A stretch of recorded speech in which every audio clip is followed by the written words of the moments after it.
For most of these games, the recording session is a challenge of, let's see how far I can go. At about the halfway mark for my recording session of Hana no Star Kaido, I realized this one was different. It became, can I beat the first stage? And the answer to that was no. The game was released by Victor, and it seems to have come about as a way to push two new stars, Hatano Moeta and Toyota Goro. Here's the thing about those two guys, though. The only things I can find about them on the Japanese internet are this game. So assuming that they were a real act, they vanished without a trace. Somehow, this is the third game in a row that I've played where you control two characters simultaneously. 3 out of 4 of the Famicom action games that I can think of that do this were released in the space of 2 weeks. Did everybody just simultaneously decide to mimic Binary Land? I know I complained about how annoying Minnie was in Mickey Mouse. She is a bastion of perfect control compared to Hana no Star Kaido. You control Moeda and Goro simultaneously. Moeda is the one on the left, Goro is the one on the right. No, I don't know why they have an A and a U on their shirts. You can adjust the distance between them by pressing up and down on the pad, and you will need to tweak it to try to make some of the jumps. They jump almost simultaneously, and as a consequence of that, a lot of the trickier jumps become pixel perfect to get both of them across. The B button attacks and the A button jumps, but also if you hold down the B button while you're moving, you can go up the escalators to the train stations. They'll take you to different side-scrolling maps, but there aren't that many of them. Your goal on every stage is to collect 10 items and get to the place where you're supposed to play music.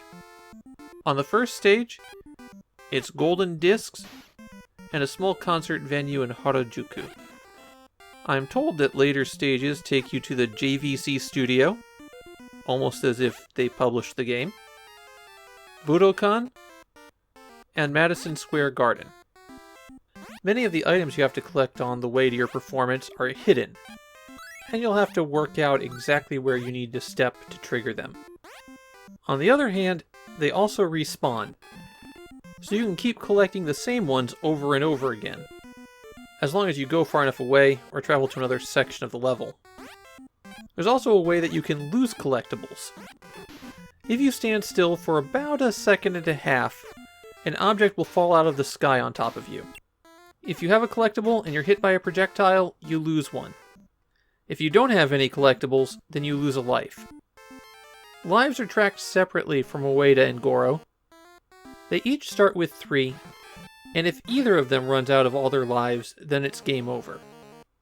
As for how you deal with enemies, when you break out your microphone and sing at them, it stuns them for a moment, and you have to shoot a second time to defeat them. Except for this biker who's apparently indestructible, and drives back and forth on the bottom of the screen forever.